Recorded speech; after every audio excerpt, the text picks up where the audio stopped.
spine tonight. The spinal poses don't look super different than the leg and hip poses, but we will focus on what it's doing for our spine. We're going to try to decompress it. And so these poses are very yin. They're held. We're just trying to release and decompress that back. Now, it's impossible to separate entirely, getting our hips and legs involved, but just be aware that it's mainly about the spine. So first pose, we're just going to get right to it, is butterfly. Come to your seat and put the soles of your feet together, but we're not really pulling up like we would in a cobbler's pose. Again, not about the hips. Try to find a comfortable angle of the legs. It's going to look something like a diamond shape. Just play with what allows you to not be too deep in the hip. We're not trying to press our knees out. We're just using this shape to forward bend. There'll be a lot of forward bends, a little bit of back bends. So just find a way to release the spine. Spine will round as it relaxes. My image is usually that the head is going towards those feet. Now, the hands are totally optional. Sometimes it feels good to hold on to the feet. If you can get that far down, the hands can just be out to help relax the shoulders. And the head can just hang forward, although it might take your neck a moment to really let go. Start breathing into this nice, relaxed yin butterfly.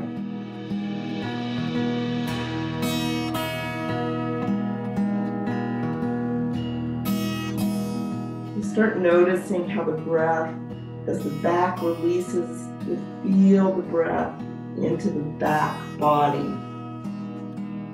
So just let the breath help release that spine. We'll hold this for a good 4 minutes.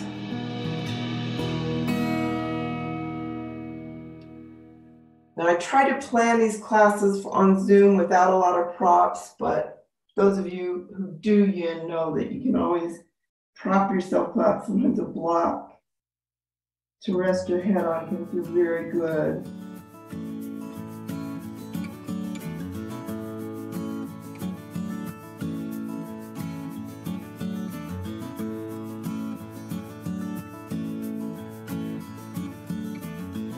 Or really anything. And double stack your hands. Sometimes these long forward bends, the neck will actually feel a little too heavy. Don't be afraid to move it around a little bit if you need to release that cervical spine area. Trying to focus in this pose on the mid-back, just breathing it wide.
another 40 seconds.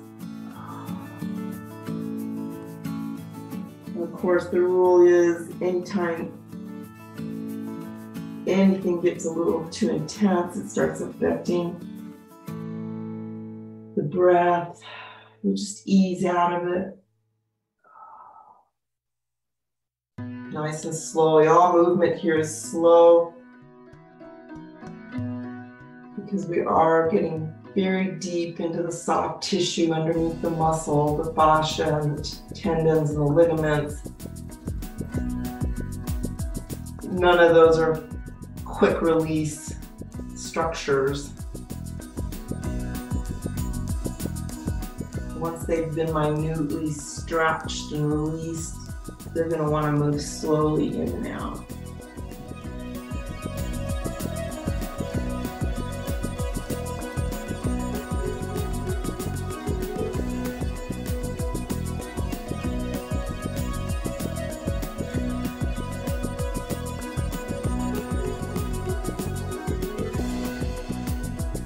Conversely, if you feel a release and you can go a little bit deeper for the last 20 seconds or so,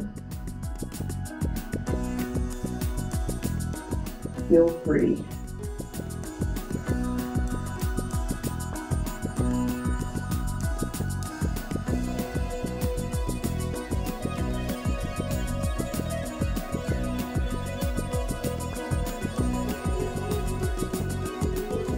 Give yourself several breaths to come out of it.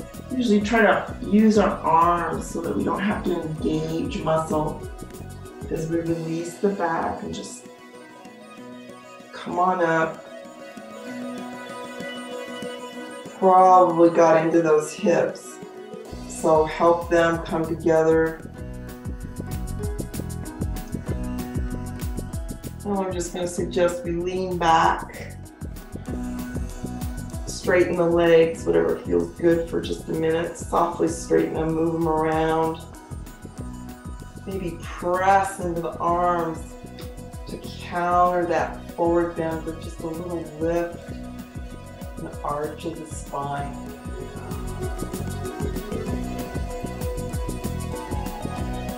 Whatever feels good, your body will kind of tell you what it needs. And it's really okay for it to feel deeply affected. You don't really have to fight it. And the next pose is also a forward bend. Jnana Shirshasana in our Hatha classes, we call it half butterflying in. Take the right leg, or whichever leg you got handy, and bring it closer into the groin. Straighten out the left leg. Not so important that it be very long or engaged. It's just straight.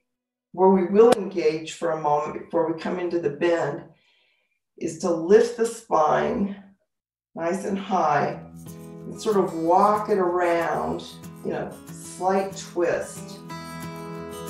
Most of us, if we forward bend it in a completely neutral position, we'd be in this V. We want our sternum over this leg. So we will engage muscle for a minute, twisting around until we're as over that leg as our body's allowing. And then we're going to walk down that leg to wherever we begin to feel the edge of the stretch of our muscle. We usually think of the nose going long towards the toes. Helping yourself wherever you can hold. Long spine. And that activation is going to help you feel the release of the back as it now softens into a forward bend, where your face, your head, your forehead might come somewhere close to that knee. And just work till you feel the muscle in the thigh. Try to relax the foot. Or just just let the weight of the body sink you deeply into the stretch. The more you relax those superficial muscles, the deeper into the tissue you'll get.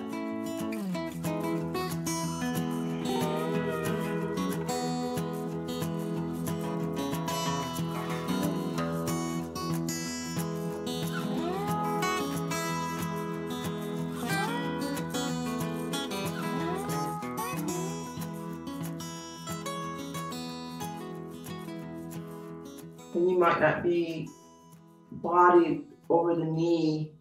Again, you're just going to find some way to support yourself with that soft spine. Maybe it's more like your elbows. Maybe your hands are even supporting you, but you'll feel the spine, mid-back, lower back, somewhere in that area, releasing.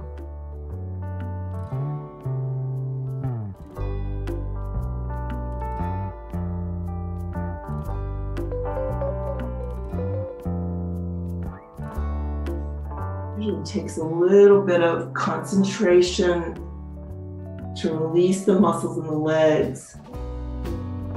Because we're stretching some muscle, it's just impossible not to. They're going to want to contract.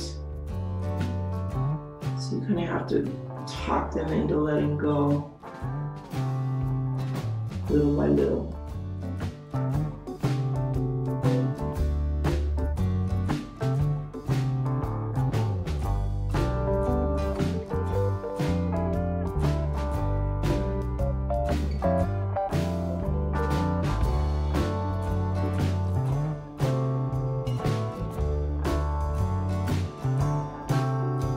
Really is a practice of patient persistence. Over time, you'll get deeper into the poses, but it really doesn't matter aesthetically how deeply your body looks.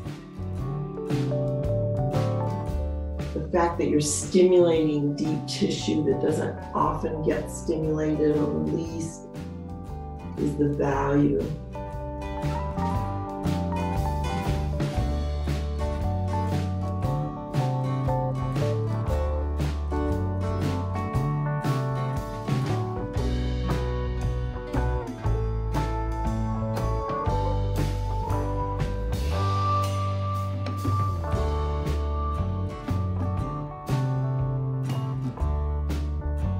Got another 30 seconds or so maybe 5 nice deep breaths. Sometimes at the end of the pose, it's really good to focus back on the breath.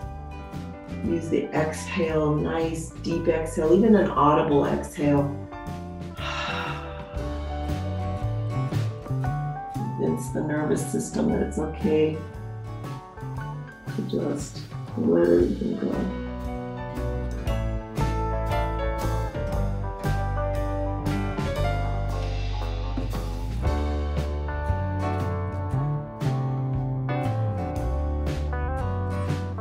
And just use your hands again to work up. Very slowly, like super slow motion. Want that back to stay easeful on the leg, not to snap back. You're just going to slowly switch it out into the other side. Taking all the time you need. Get someplace that you can hold deeply. I do like to start with a little engagement so that I can get my torso over that leg. Briefly tensing the muscles almost helps you concentrate on which muscles are going to get released. And then walk yourself over that leg.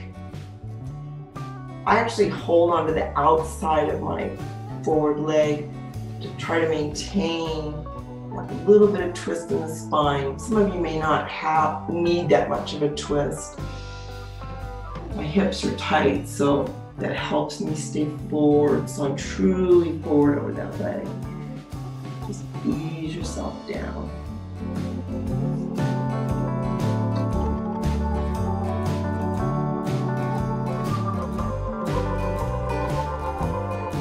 I know some of you aren't able to rest all the way down on your legs, so I'm just showing you the kind of support you might be able to give your body, a pillow or a block.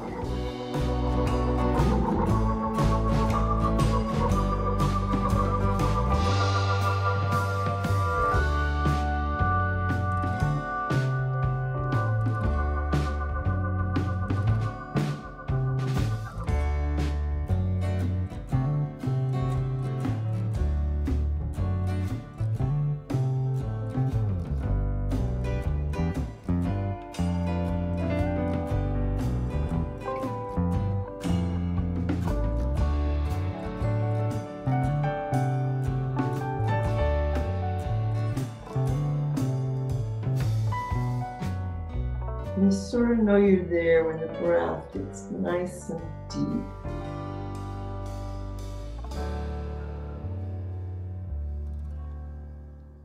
The mind relaxes too. You're not going anywhere. You're just being wherever you are.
Minute hold, so we're going to give ourselves a few breaths. Just come up out of the pose.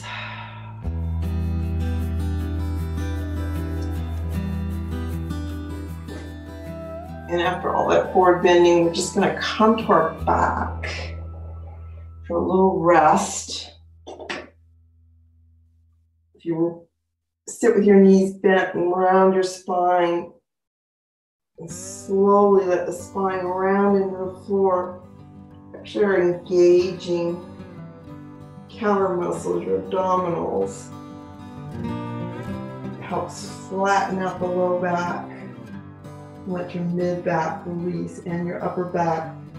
It sometimes feels really good to bring the arms overhead and just let the body get long.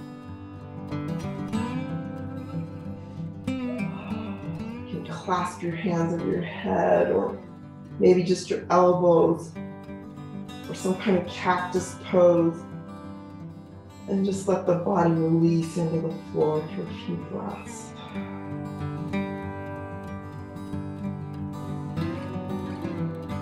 You might feel a little tingling. I love that feeling. It's kind of, we're feeling that energetic loops. Get fired up with that therapeutic stress in the body.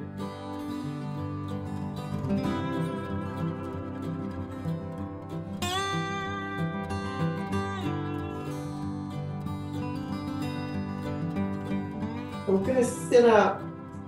You can sit up however you want to. You can roll to the side and sit up, but what I'm going to show you is what Paul Grilly calls a hinge maneuver. He does this between almost all of his yin poses, so see if you like it. Basically, we're on our back. We're going to put our hands deep underneath ourselves. So we're actually supporting the low back by having this little bit of a raise of our buttocks. Then if we lift the legs straight up, and we're going to lower the legs nice and slowly, sort of watching them as they lower. So you'll see this is very yang, very much abdominal muscles, back muscles. We get to a point where the legs are a little bit raised from the floor, looking at our toes, press the elbows into the floor, and you can just sit up like this little hinge.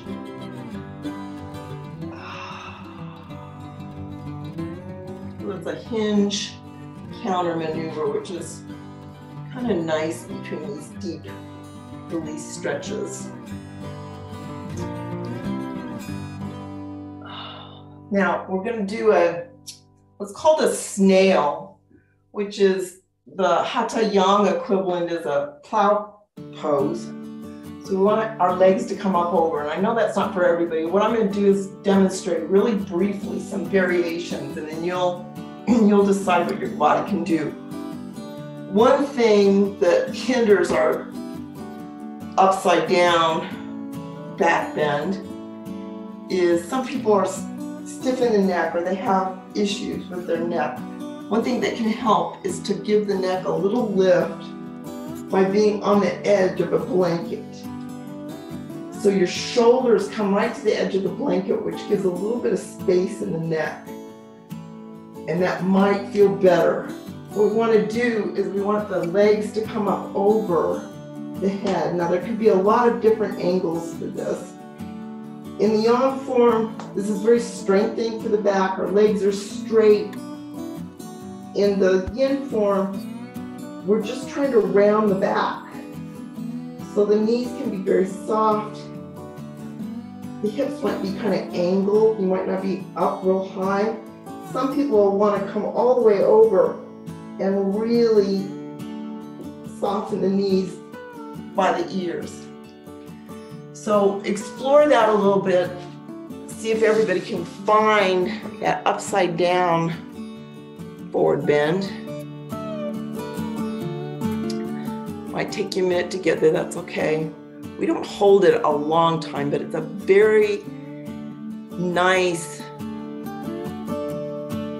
forward bend, upside down, with all the benefits of reversing the blood flow and compressing the chest a little bit, compressing the neck a little bit, which are energy centers. So play with it. Some people really like to have their hands kind of interlaced behind themselves. That helps roll the shoulders underneath to support and lift the neck. I actually prefer my arms overhead or wrapped around my legs. So just play and find what feels the best and most supportive for you.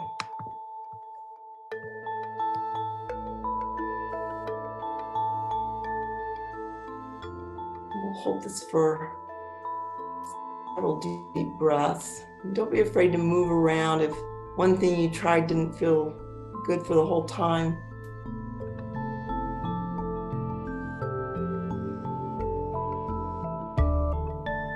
Good. Everybody's up and over. Andre, I can't see you. If anybody's not up and over comfortably, you can always just prop those hips up on a bolster or a pillow and get a little bit of inversion that way. Don't try to be too strong in the back, like a shoulder stand. Yeah, good, Josie. Just soften the knees enough so that the weight is actually coming over the head to the extent that your body allows.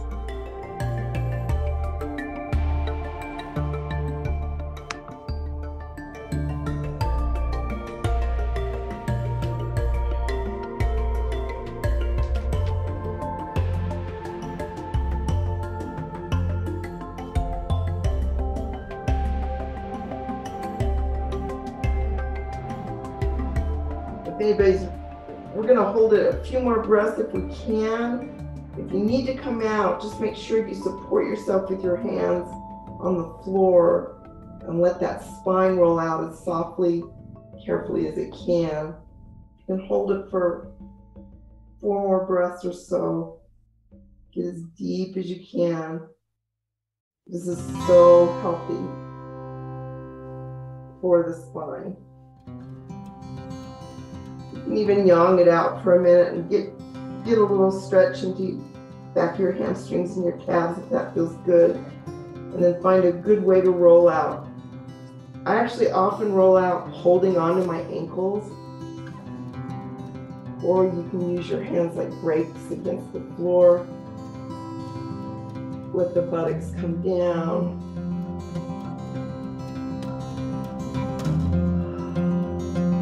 And it's usually safest to bend the knees when your back's down, and then let them straighten out one at a time. And just let that whole spine release back into the floor, which is actually a counter pose for that curved spine.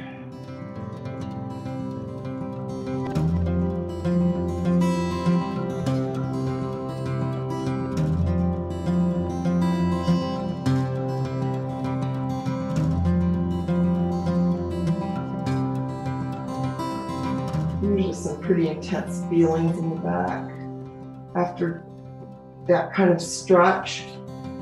See if you can learn to just tolerate that there's bound to be some feelings of vulnerability.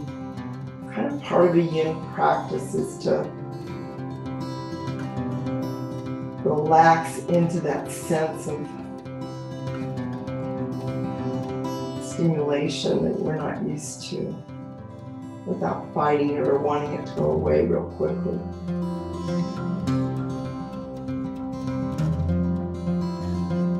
And then we can practice our hinge to come up. Put your hands under your buttocks. Kind of scooch your shoulder blades together. Raise your legs vertically. And let them come down. Let your head come up as you look at the feet. You'll come to this funny, wide, little V shape. Press into the floor and hinge up. And it always kind of feels good to just release over those legs. So after all those forward bends, we're going to a little bit of back bending series. And we start with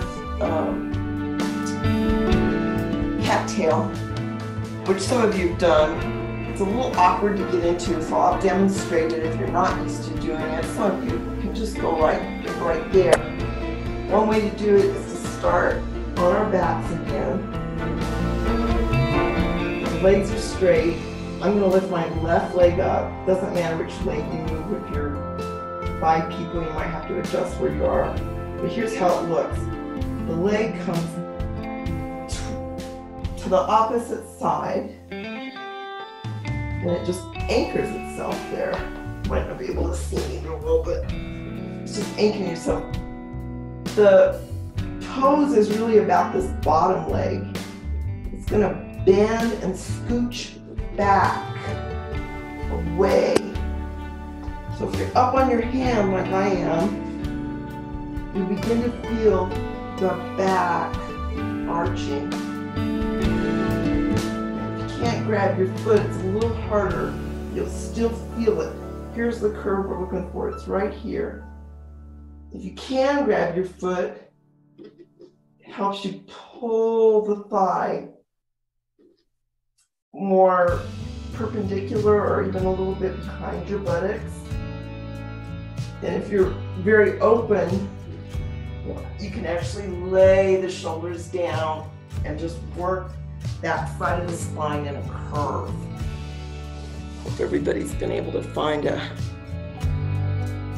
this cat tail half back bend. looks like you have. Good job. Now sometimes we do this pose with the heel coming quite close to the buttocks. We can actually stretch the quadricep. You're welcome to do that, but the more you let the heel come away from the buttocks, especially if you can get your hand hooked around, you'll feel that shape supports the bow. Take it back. It's actually kind of a twisted bow.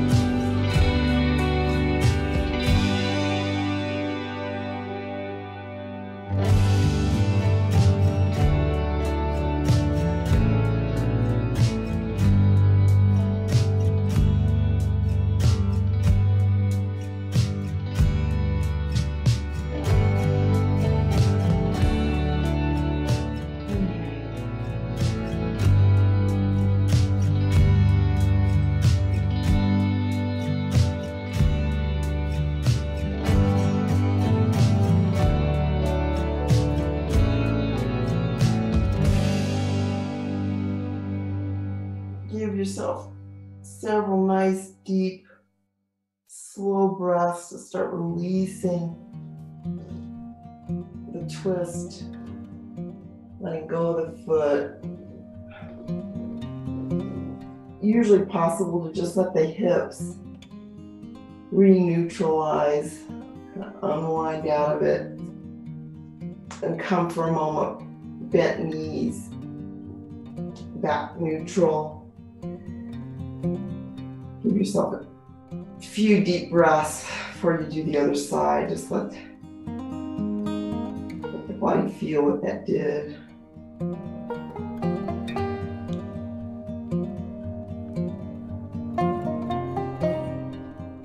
And when you're ready, one way to get into the pose is just with this vertical opposite leg coming over to the side, so the right leg can go to the left. You'll start feeling twist, the spiral in the back, and then pick how deeply you want to contract that bottom leg with the hand, or just bend the knee and come up on your hand, or you can lay the whole upper body against the floor to get a deeper spiral.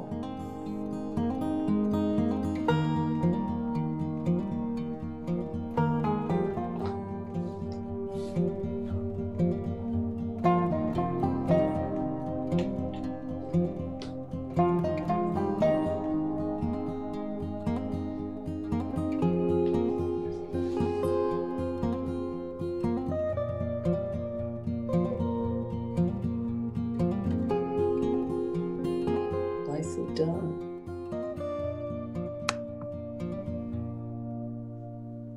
It's kind of an awkward pose to get into, but I think it's very worth it.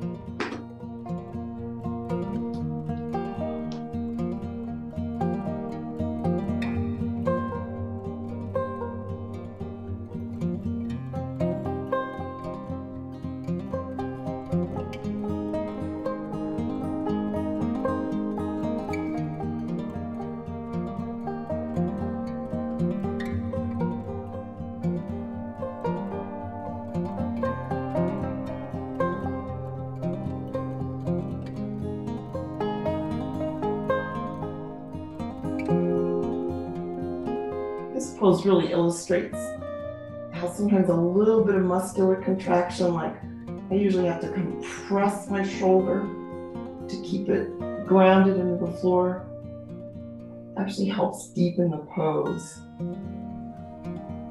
So not everything has to be relaxed here.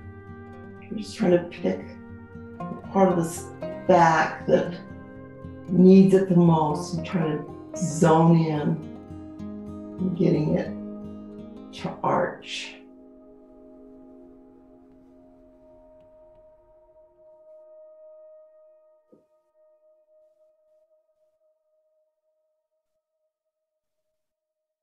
Take several deep breaths to just little by little release the pose. Maybe let go of the bottom foot. Begin to neutralize the hips.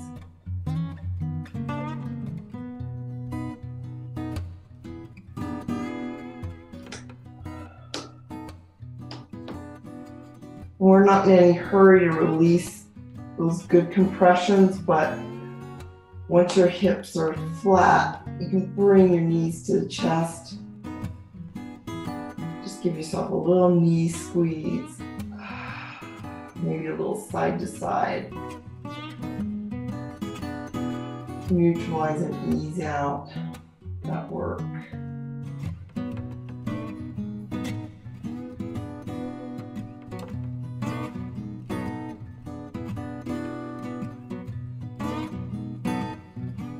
And we're on our back. We'll do one more hinge. So we let our legs come along on the mat. Hands come under the buttocks. Lift the legs. Come into your V shape, looking at your toes. Press the upper body up and hinge on up to release.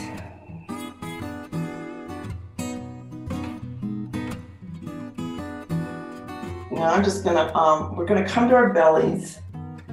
So one way to do that is just to cross your ankles, kind of roll over them, walk your knees long. I'm gonna do Sphinx seal, so some of you know that can get a little tough on the hip bones, so a little padding might help.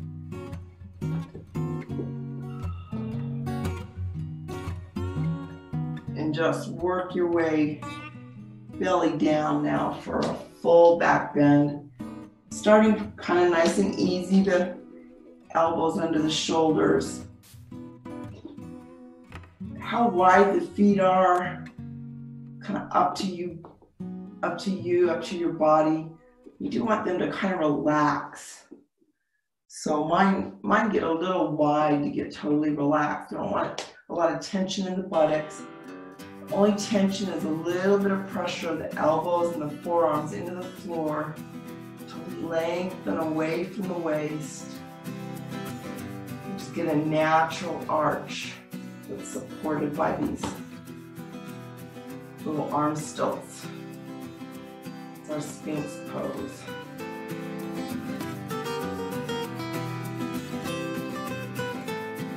Cobra, we're using arm strength to lift the back. Here it's almost the opposite. The back is releasing against the support of the forearms and the upper arms.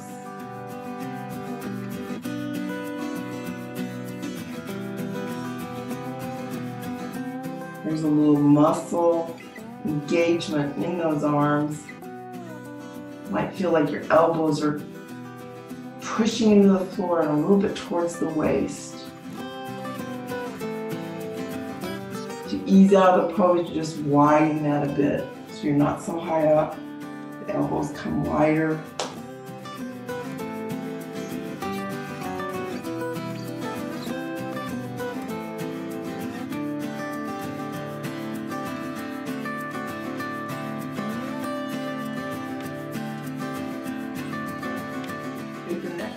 Tired of being held up, and let it fall.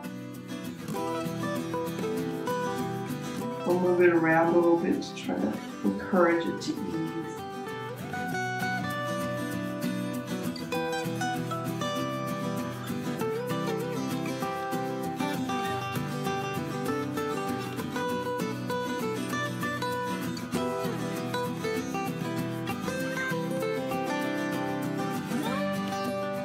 Back to your breath.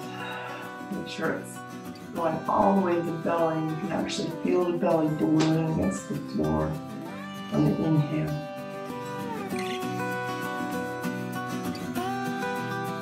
That's your cue that you're not contracting the diaphragm, keeping your breath high in the chest.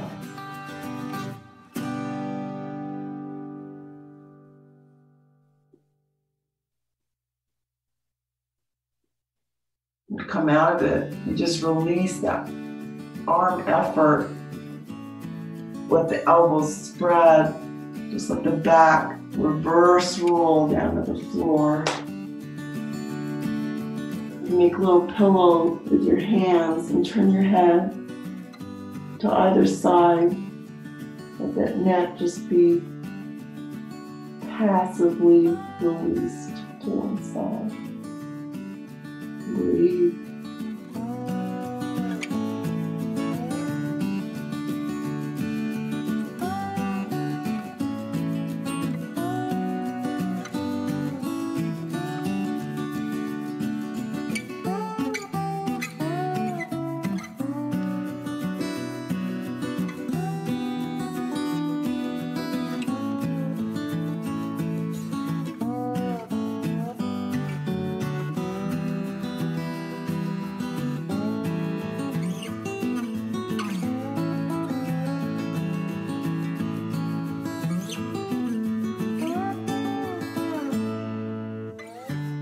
Next back bend is very much like a Sphinx. In fact, it's perfectly okay to repeat that one. But you might explore coming up with straighter arms. This changes the peak compression a little bit lower in the spine. You don't want it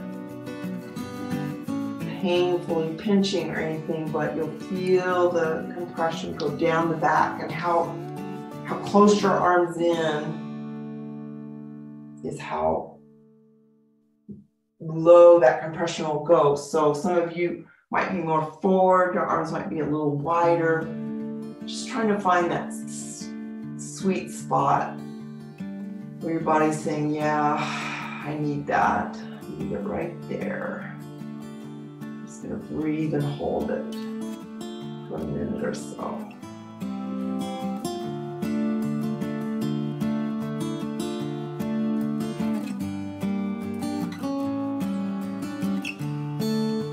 Very tempting to engage the legs and engage the buttocks, just a natural response to try to protect those vertebrae. But really you want it to be fairly relaxed, just the sling.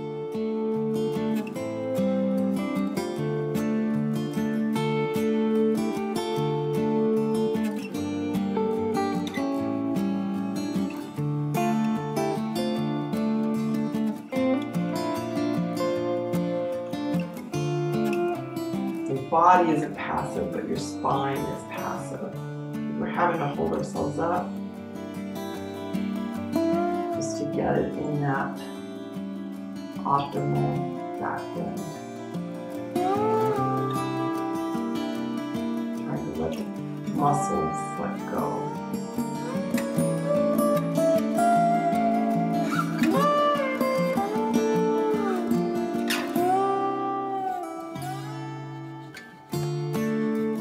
Kind of come in and out of Sphinx here too. If your shoulders get tired, you might give them a rest and come back, or sometimes just changing the angle will relieve whatever is complaining.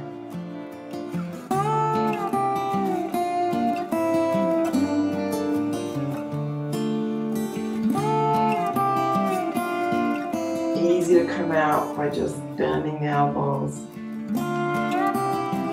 bending the belly and the mid-chest and the upper chest. Release onto the floor. Find your little pillow hands. And turn your neck the other way.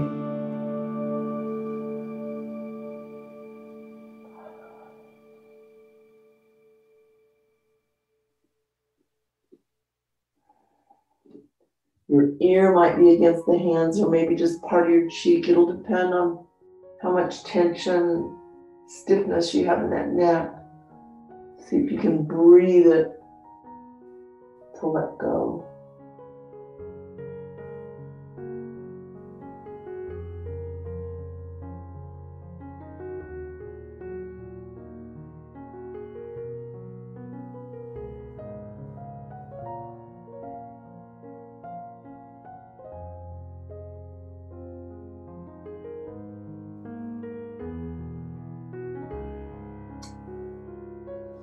And our counter pose here is child's pose. Such a simple pose, but really so good for the back. So just try to come up on your knees and then let your buttocks come back towards the heels. See what your body wants. Sometimes it feels good to stretch it long, at least for a moment, or you might feel like having your hands behind, back by the feet, and your head down on a block or a pillow. Whatever feels most relieving of all those compressions.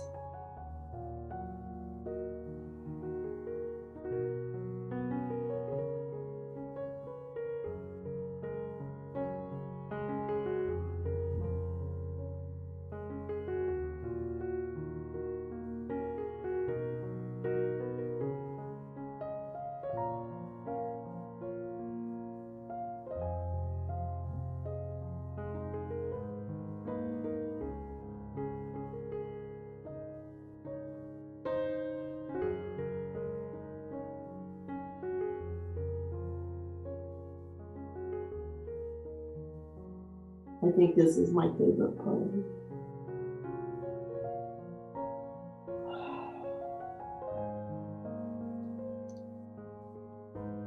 Now we're going to do one more active pose called saddle.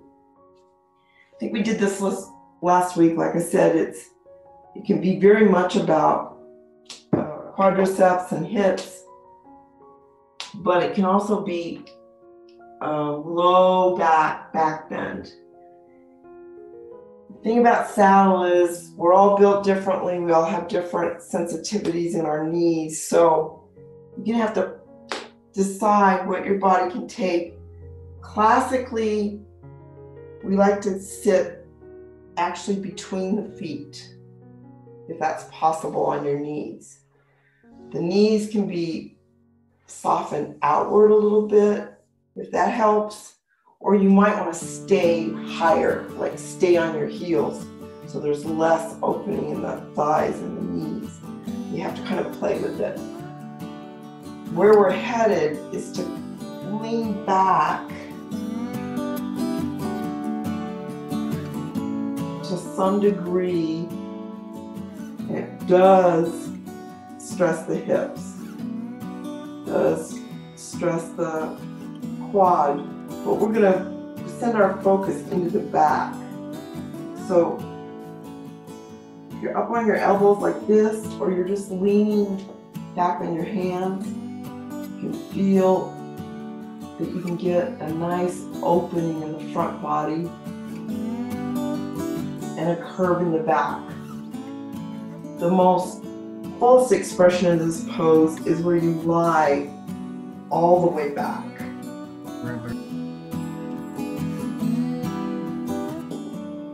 So this is saddle pose, very, very strong internal rotation of the hip.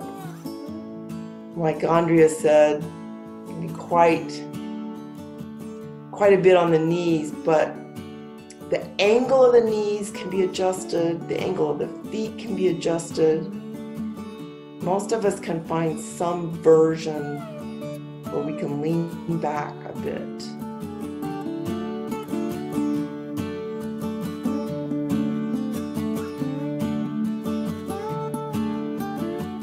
Or come all the way to the floor, letting the very low spine arch. And just be careful, make sure you can support yourself so you're not flopping into it. Just little by little. The nature of this practice, only finding that edge where the body sort of says, ooh, yeah.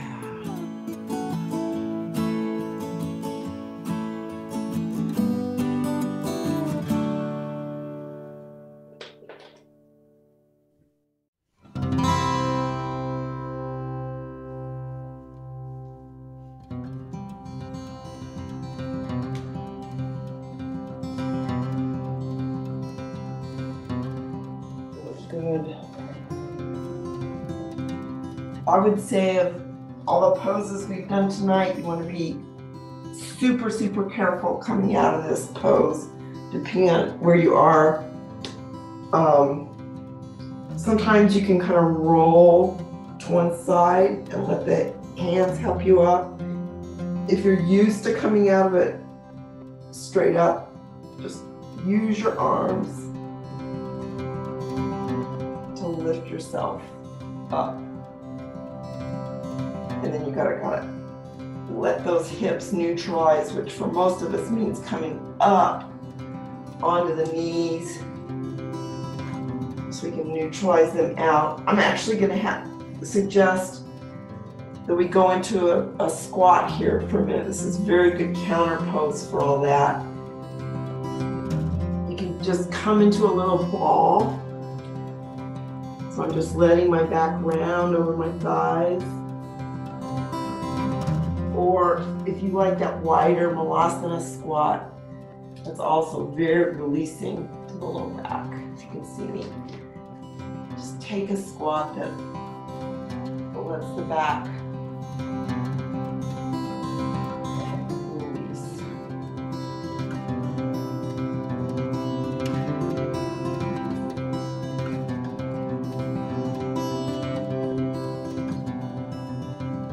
And then we're going to sit on our butt.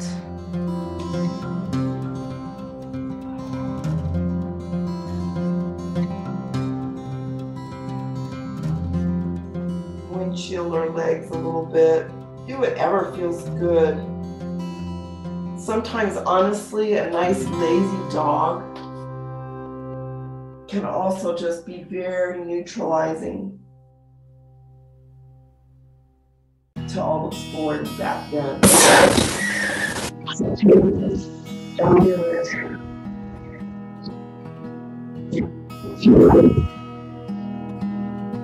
Nicely worked spine.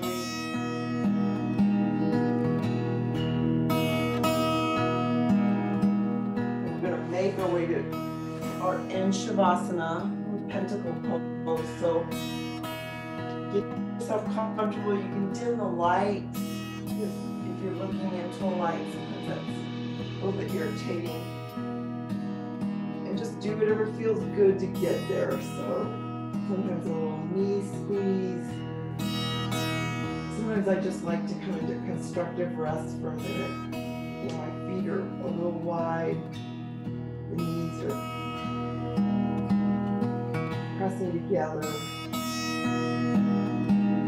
Just let those hips find neutral. The low back release. Make sure you're not crunching the neck. Jaw. Just take all those little steps you've come to love to ease yourself into Shavasana.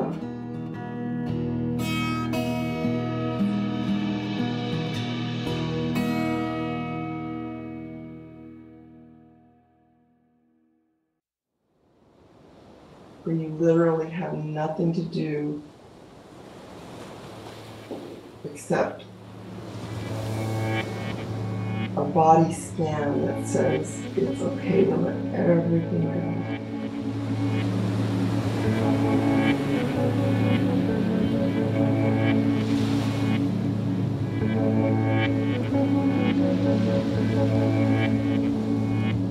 go. Nowhere to go, nothing to do.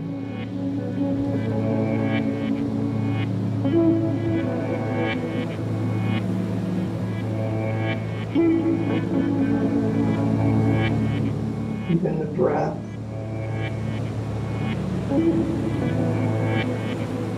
It's effortless.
I'm going to invite whoever has the time to just stay in Shavasana. Coming to the end of our class time, but we could leave quietly. You can stay here for another 5 minutes, such a gift to yourself.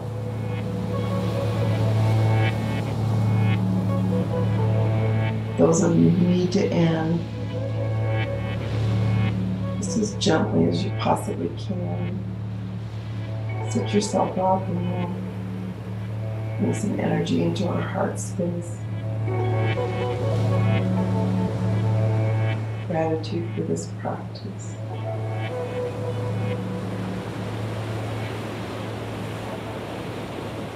Namaste.